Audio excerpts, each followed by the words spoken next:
Hello বন্ধুরা, শুভ সকাল সবাইকে।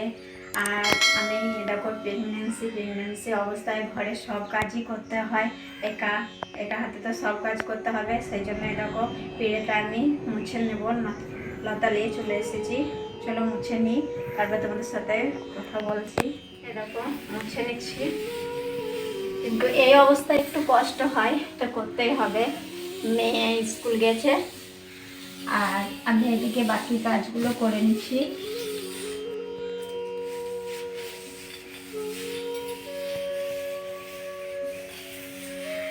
এই দেখো এগুলো বারান্দাটা মুছে নিলাম, সবটাই মোছা হয় না, কিন্তু এখন এই অবস্থায় একা আছি, একা তো সব কাজ করতে হবে। সেই জন্যই দেখো সবার প্রথমে মুছে নিয়েছি।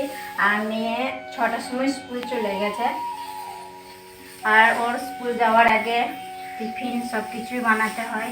সকালে খাবার বানিয়ে দিয়েছি, ও 6টার আগে রেডি হয়ে গাড়ি আসে তখন চলে যায় স্কুলে।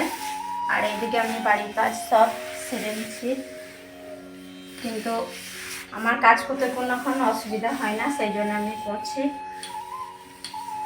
আর এই টাইমে একটু কাজ করা হচ্ছে, মানে ভালো শরীরের পক্ষে, সেই জন্য দেখো কাজগুলো করে নিচ্ছি। আবার ওইদিকে বাকি কাজ এখনো করে আছে, চলো রান্নাঘরে যাব। হয়ে গেল রান্নাঘরে।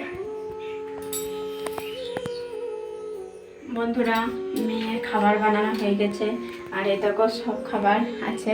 কি কি বানিয়ে সেটা বলি। এই দেখো এটাতে আলু সেকা আলু, আর এটাতে ঘুগনি আছে, আর এই দেখো রুটি ভরা আছে। দেখো রুটি মেঘে দিয়েছে আর বেঁচে গেছে, এটা ভরা আছে। আর ওগুলো তো দেখো না সব। আর এদিকে বাসনগুলো আছে, বাসনগুলো এবার ধুয়ে নেবো। দেখো বন্ধুরা, বাসনগুলো মেজে ধুয়ে নিই, বাকি কাজগুলো সব গুছিয়ে নেবো, তারপরে আবার তোমাদের সাথে দেখা হবে নেক্সট ভিডিও। বাই, সবাই ভালো থেকো, সুস্থ থেকো।